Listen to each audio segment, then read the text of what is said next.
സത്യത്തിലേക്കുണരൂ. ഈ ശപിക്കപ്പെട്ട ലോകത്ത് നാം വിചാരിക്കുന്ന പോലെ ഒന്നും നടക്കില്ല. ജീവിക്കും തോറും കേവലം വേദനയും കഷ്ടപ്പാടും വ്യർത്ഥതയും മാത്രമാണ് ലോകമെന്ന് നാം തിരിച്ചറിയും. നോക്കൂ, എവിടെല്ലാം വെളിച്ചമുണ്ടോ അവിടെല്ലാം തന്നെ നിഴലുകളും കാണാം.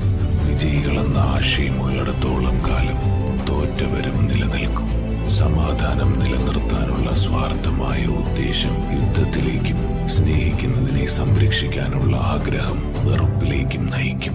ഇവയെല്ലാം മുറിച്ചു മാറ്റാൻ കഴിയാത്ത കാരണബന്ധങ്ങളാണ്. ലോകത്തിന്റെ ഈ അവസ്ഥയെ ഞാൻ ഇല്ലാതാക്കും. വിജയം മാത്രമുള്ളൊരു ലോകം, സമാധാനം മാത്രമുള്ളൊരു ലോകം, സ്നേഹം മാത്രമുള്ളൊരു ലോകം. ആ ലോകം ഞാൻ സൃഷ്ടിക്കും. ഞാൻ ഉച്ചിഹയുടെ അന്തരാത്മാവ്.